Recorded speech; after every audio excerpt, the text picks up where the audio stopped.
The rain had not stopped for hours, making the empty town cold, wet, and strangely quiet.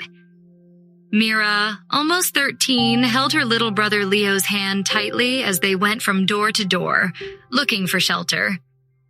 Each knock brought no answer. Only dimming lights, shifting curtains, and the soft click of locks sliding into place. This town did not welcome strangers. Their forest village, once alive with laughter, firelight, and old songs, had scattered like frightened birds when the ground itself began to change. Springs dried, the air thickened, and people whispered of a sickness that came not through the body but through the earth's memory. Now Mira had no one but Leo, and no home at all. They finally collapsed beneath a sagging porch behind an abandoned bakery, barely protected from the rain. Cold crept into their bones.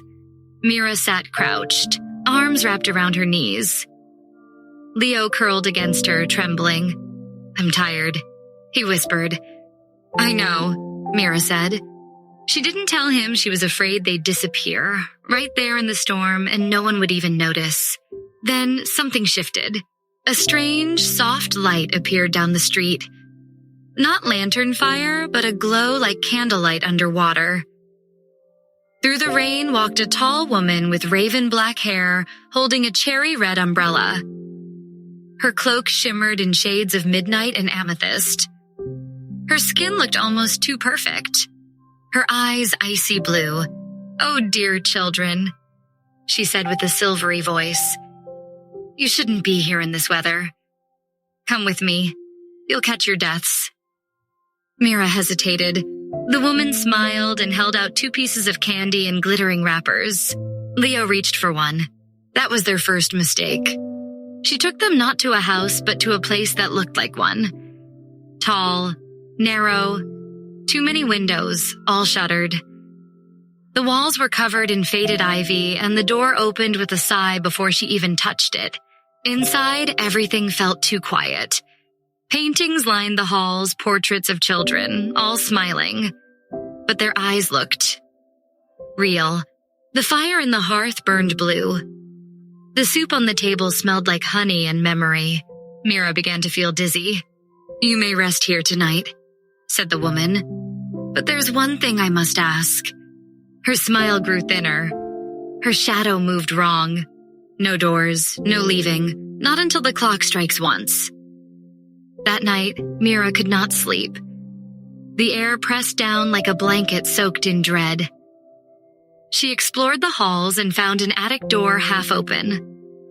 She climbed the stairs and found a forgotten room full of broken mirrors and dusty velvet.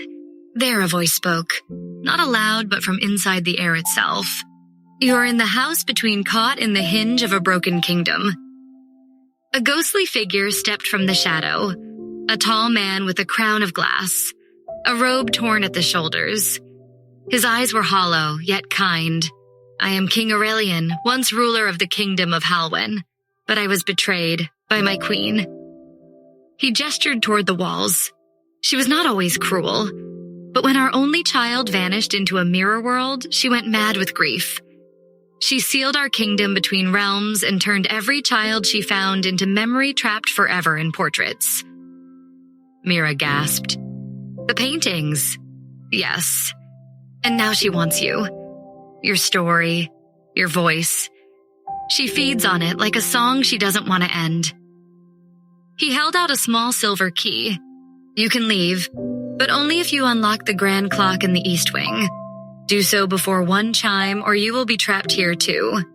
Mira ran. She found Leo asleep, already fading, his skin losing color. She shook him awake, and together they ran through the twisting halls. The house shifted with every step, doors disappeared, staircases turned in on themselves. Whispers followed them, like the echo of forgotten lullabies. Finally, they reached the East Wing. A chamber wrapped in velvet filled with clocks. And in the center stood the grand clock, a golden tower taller than the room, its face glowing faintly. Mira took the key. Her hands shook. As the long hand moved toward the eye, the first chime began to hum. She turned the key. The clock shuddered. The house screamed. Light burst from the floor, blinding and warm. Mira woke beneath the porch again, soaked to the skin, clutching Leo's hand. But something had changed. The rain had stopped. The sky was brighter, the town softer. Doors were open now. Not wide, not welcoming, but open. A baker gave a quiet nod. A woman watering her window flowers gave them a look not of fear, but understanding. Mira and Leo stood up slowly. And from the alley behind the bakery, they saw something strange. A door, freestanding, alone, faintly glowing. Then it vanished.